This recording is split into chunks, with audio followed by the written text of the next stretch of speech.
the ultimate goal that these people have in mind is the goal to create a one world government run by the banking industry, run by the bankers, and they're doing it in sections. The European currency, the euro, and the European Constitution is one part of it.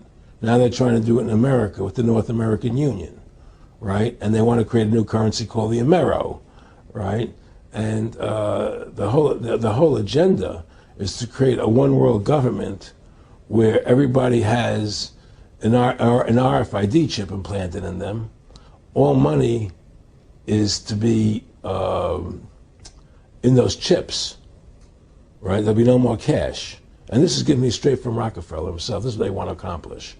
And all money will be in your chips. And so instead of having cash, anytime you have money in your chip, they can take out whatever they want to take out whenever they want to. If they say you owe us this much money in taxes, they just deduct it out of your chip digitally. Total control. Total control. And if you're like me or you, and you're protesting what they're doing, they can just turn off your chip. And you have nothing. You can't buy food. You can't do anything. It's total control of the people. And that chip's connected to a database that has your purchasing records, what you do, what everything, you sell. Everything is in there, you know? And so they want a one world government controlled by them, everybody being chipped, all your money in those chips, and they control the chips, and they control people. And you become a slave. You become a serf to these people. That's their goal. That's their intentions. Eric, can you be specific about when you met Rockfeller, how it happened in these discussions? I met Rockfeller through a female attorney I knew who called me up one day and said, one of the Rockefellers would like to meet you. I had made a video called Mad as Hell, and he'd seen the video and wanted to meet me and knew I was running for governor of Nevada. So sure, I'd love to meet him. And I met him, and I liked him, and he was a very, very smart man. And we used to talk and share ideas and thoughts. And he's the one who told me 11 months before 9/11 ever happened that there was going to be an event. Never told me what the event was going to be, but there was going to be an event. And out of that event, we were going to invade Afghanistan to run pipelines from the Caspian Sea.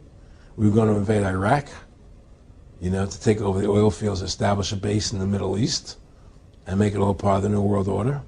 And we go after Chavez in Venezuela. And sure enough, later 9/11 happened. And I remember he was telling me how how you're going to see soldiers looking in caves for people in Afghanistan and Pakistan and all these places. And there's going to be this war on terror, which is no real enemy. And the whole thing is a giant hoax, you know, but it's a way for the government to take over the American people. He told you it was going to be a hoax. Oh, yeah.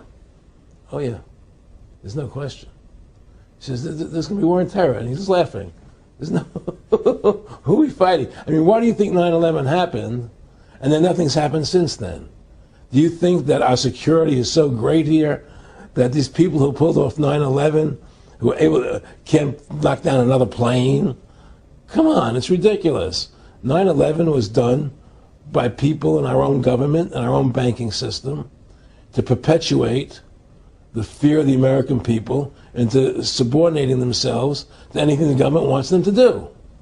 That's what it's about, and to create this war, this endless war on terror. And that's why and that was the first lie.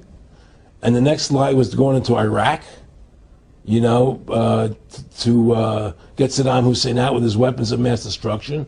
That was the next lie. Now, specifically, this was a little over 6 years ago. This was 11 months before 9/11. Yeah. And Nick Rockfeller, who's a lawyer, he's become your friend over the previous years, and he's saying to you that there's going to be this big event, and then out of that we're going to have a war on terror, and it's just going to go on and on. Right, an endless war on terror without any real enemy. That you can never, so you can never define a winner. And did he say that it's going to be perfect because you can't define an enemy? It just goes on yeah, and on? because you can't define a winner. There's no one to beat, so it goes on and on forever. And they can do whatever they want. They scare the hell out of the American public. Look, this whole war on terror is a fraud. It's a farce. It's very difficult to say it out loud because people are intimidated against saying it Because if you say it, they want to make you into a nutcase. Let's But be the truth has to come out. That's why I'm doing this interview. The fact of the matter happens to be that the whole war on terror is a fraud. It's a farce. There's a war going on in Iraq because we invaded Iraq, and people over there fighting, you know. But the war on terror, it's a joke, you know. And until we discover what really happened on 9/11 and who was responsible for 9/11, because that's where the war on terror emanates from. That's where it comes from. It was 9/11 that allowed this war on terror to begin. And until we get to the bottom root of 9/11, the truth of 9/11, we'll never know about the war on terror. Aaron, you said that he was, and I think it's important, and I know this about the Rockefellers from Dr. Dennis Cuddy and many others who literally, you'll be 20 years old in a lunch line at college, and there's David Rockefeller. And here's your, I mean, they're experts at recruiting and getting what they call players, and that clearly he was, I mean, I want to make it specific and just get you to reiterate what you said last night about you got 30% of the vote, you were having an effect, you made mad as hell, they knew that you'd started the Constitution Party, they knew that you were somebody who was taking action and getting things done, you'd already made some big films, had a lot of other successes, right. So they were trying to recruit you, and didn't it come down to the point of, hey, we are here to recruit you, and don't worry, your chip's going to say, don't mess with us, you know, this guy's don't touch. Yeah, yes, that did happen. I was definitely being recruited, but it's more subtle than that. Well, in your words, just go through the process, and then what he said. Well, what it is remember we were friends, and we used to go to my house a lot. We'd have dinner, we'd talk, and he'd tell me about business investments I get involved in, you know, or they would help me with this business investment or that business investment. And was I interested in joining the Council on Foreign Relations? You know, I would have to get a letter to join them, but was I interested in that? And, you know, just stuff, you know, leading you on. And I used to say to him that I never really did that because that wasn't where I was coming from. You know, as much as I like you, Nick, you know, your ways and my ways, we're on the opposite side of the fence. You know, I don't believe in enslaving people, you know, and he would come back with, oh, I do? Or? Well, it would be more like, you know... It's better for them. Well, it's more like, you know, how do I put it? It was like, what do you care about them? What do you care about those people?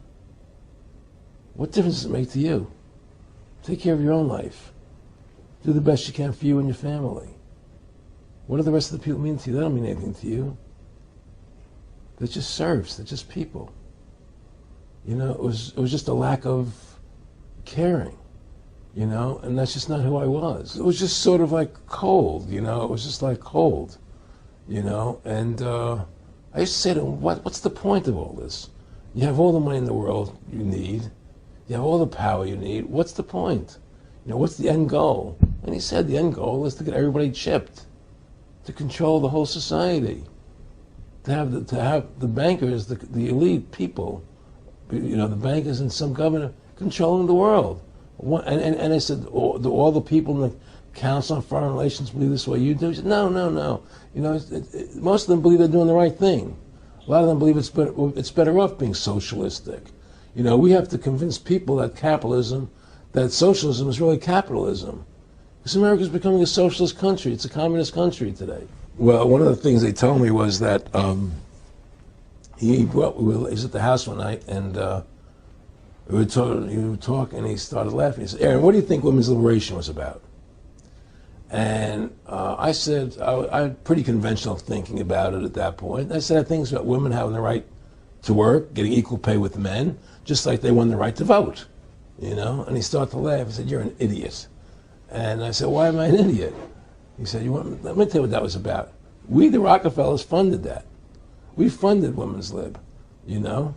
And we're the ones who got all over the newspapers and television, the Rockefeller Foundation. He says, and you want to know why? He says, there were two primary reasons. And one reason was we couldn't tax half the population before Women's Lib. And the second reason was, now we get the kids in school at an early age. We can indoctrinate the kids how to think. It breaks up the family. The kids start looking at the state as the family, as the school, as the officials, as their family, not as the parents teaching them.